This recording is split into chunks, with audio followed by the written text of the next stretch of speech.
We're back and we're glad you're back. And I've been watching the Real Truth About Health videos on YouTube.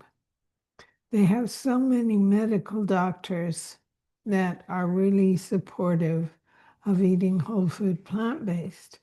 And I heard this medical doctor talk about NSAIDs. And he said some things I had no idea about, although I would never be drawn to them. I took them for a couple of months. Yeah, when you had shingles. When I had shingles, and had I known this, I wouldn't have done it. So you just would have borne the pain. yeah, I would have just gone into the pain more. Yeah. All right. Yeah. So NSAIDs, what we're talking about, what he's talking about, are the non-steroidal anti-inflammatory drugs. And that's ibuprofen, which is things like, what is ibuprofen? That's Advil. And then Yeah, aspirin. Advil is one. Yeah. There are a number of them. He points out what they are. Aleve. Yeah.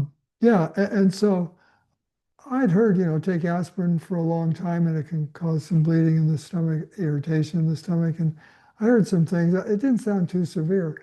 But when we heard this, it's well beyond a little irritation of the stomach lining. So we wanted to share it with you. So we're going to share that and then we'll come back on after. Right? And then there's brand names called Aleve, which is naproxen, right? And then there's meloxicam that people get from their doctors, and Celebrex or celecoxib, that is a prescription, right? These are all anti-inflammatory, non-steroidal anti-inflammatory drugs. Again, it's the most widely drug class used daily. A third of the population, 30% of Americans take these on a daily basis. There's about 30 different types of these and over 11 million prescriptions of the prescription kind, but even more, 30 billion of the over-the-counter that are purchased every year. And even more because now you can just order online and you can get it auto-delivered and shipped to you. The problem with all of these NSAIDs is this. First and foremost, NSAIDs degenerate your joints. Now, this is just kind of baffling for most people to hear this because don't I take this for my joint pain? Yes. Does it lower inflammation? Yes. Does it actually help with a little bit of pain? Yes. But does it also have side effects? Absolutely. What the data shows, and there's been many publications, this is in conventional journals. These are actually orthopedic journals, right? So they're the people who are studying the bones and looking at x-rays and MRIs and imaging, is that the NSAIDs actually kind of degenerate. They actually progress the arthritic acceleration of the joint, right? They decrease the joint space, making it smaller. They actually inhibit all the wonderful, what they call proteoglycan synthesis. They look at the cartilage that's being put in the matrix, all the chondrocytes and the collagen. These are all the molecules that make a nice cushion in between your joints, right? It's like a little cushion. It's like a little shock absorber. It actually, the NSAIDs, all the ibuprofens and all the naproxens and all the meloxicams and all the Celebrexes and all those kind of over-the-counter and prescription NSAIDs, they actually inhibit the production. So it actually will degenerate the joint over time. So what happens is people are making things worse, right? It has a negative effect on the cartilage matrix, which makes an acceleration of the joint degeneration, actually leading more for our arthritic or osteoarthritic joints.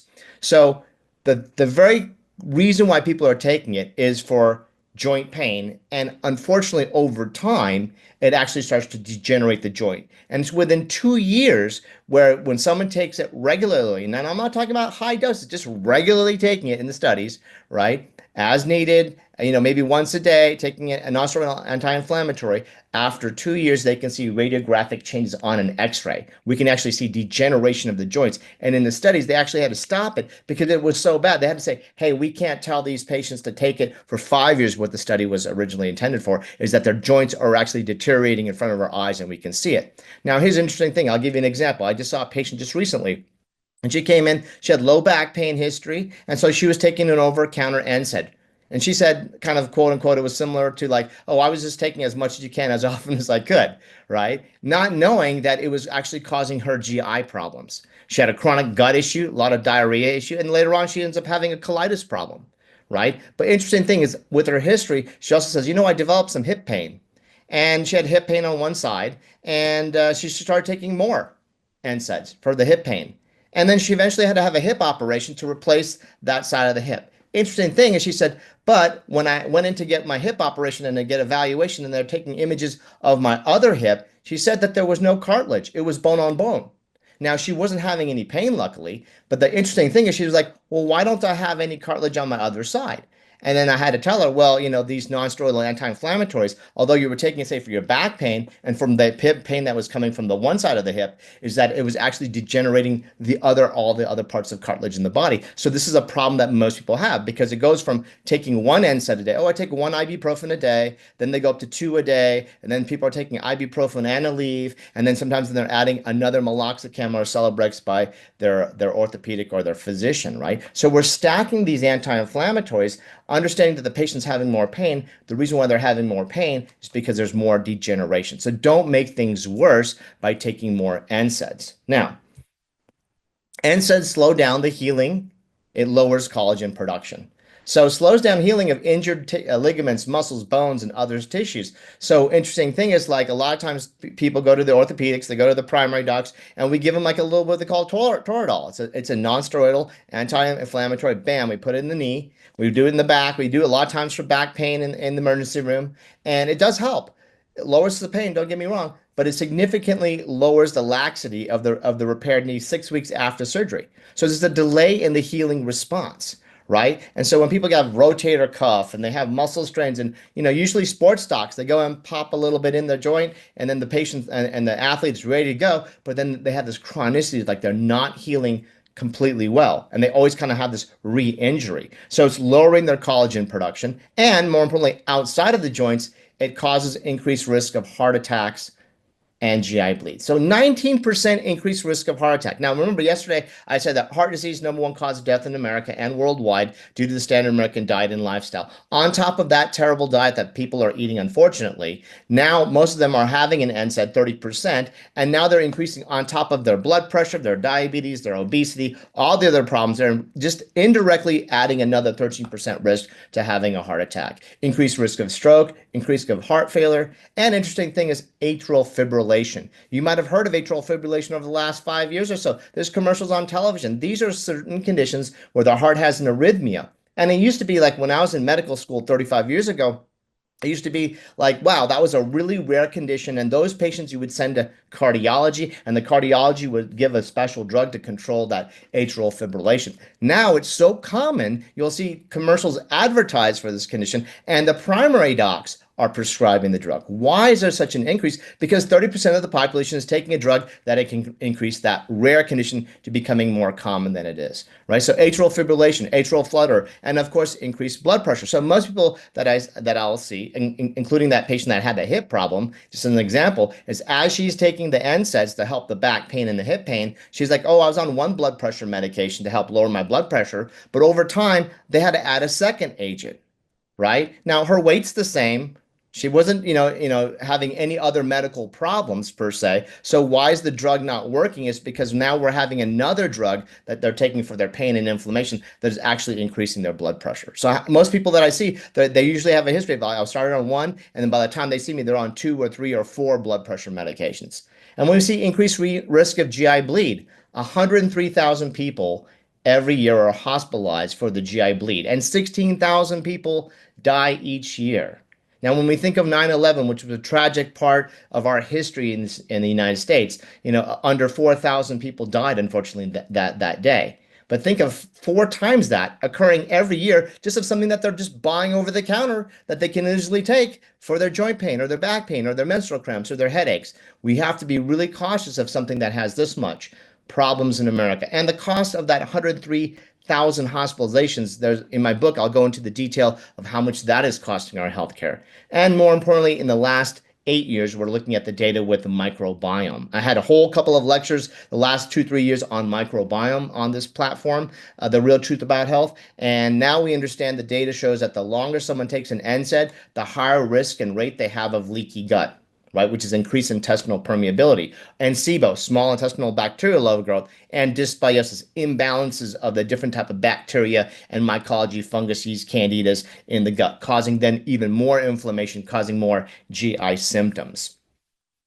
So the interesting thing is some people don't even know that they're taking an NSAID because it's in so many other over-the-counter products, right? So when someone says, "Oh, I'm having trouble sleeping," or "I have a really bad cold and I have a flu and I'm taking some kind of allergy relief," all of these products, aside of the main ingredient, say for allergy, like a antihistamine, right? They also will add the ibuprofen, right? And so all these products have NSAIDs, and a lot of patients don't even know that they're taking it because they're just thinking like, "Oh, it's a sinus relief formula," or "This is my allergy relief formula." So some people are taking then an NSAID for their joint pain, their back pain, their hip pain, their arthritis, and then when they get sick, they start adding and doubling down, which increases their risk of further side effects. Well, that was eye-opening Very much so for me. for us. Yeah, it seems that long-term use is so much more than just irritating the stomach lining, which is what seems to be common mainstream understanding out there. And people seem to be willing to put up with that, and then they take some other medication to deal with the stomach upset. But it seems to be, rippling out into so much more of our body's functioning, and how they actually inhibit the production of the molecules that provide the cushion over time. Over time, they inhibit these molecules so that the molecules that produce the cushion in our joints. And if we're taking these things because of joint pain, it's actually making the joints worse, so there's going to be more pain. It's that old thing, you get on a drug to deal with a symptom, and in time, it can actually make the situation worse. Yeah. So, yeah, it was surprising to hear that about how it affects our joints, how it can actually slow down the healing of ligaments and muscles and joints and things, which is, again, why we're taking the drug, is to deal with the pain of the healing, but it's slowing it down. It's like, it's just, yeah, crazy. And then, increased risk of heart attack, atrial fibrillation, increased blood pressure, leaky gut, dysbiosis, increased GI bleeds down in the gastrointestinal. So anyway, the one thing he's talking about, all these side effects, they're long-term side effects. So it seems like they're relatively safe to use short term, 5, 7, 10 days, something like that.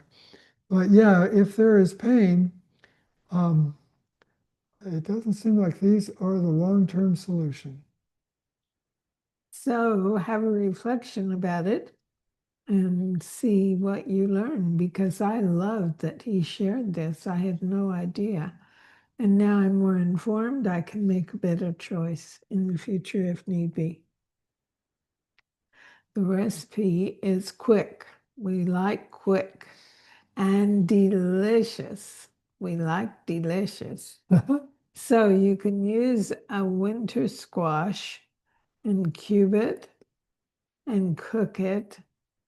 And then you add a can of beans, 2 cups of frozen corn, salsa, and we added each half an avocado. Yeah, we diced avocado on top. So this is the Three Sisters in Central America, particularly Mexico. They talk about the Three Sisters, which is squash, corn, and beans, and how they often put those together in a meal. But what's interesting is that that's how they put things together in their garden. How the corn provided a natural bean pole for the beans to grow up, and how the squash, with their large leaves, would help shade the soil so it wouldn't lose the moisture as quickly, and it would suppress weeds. So it's this perfect combination in the garden, and it's a great combination in our bodies, because The beans provide the protein, a lot of fiber. The corn provides a lot of minerals and the carbohydrates. And the squash is great for vitamins and minerals, the beta carotene, a lot of fiber. It's a wonderful combination health-wise. And it tastes amazing. You will love it. So just find the squash you love and get going. Thanks for joining us.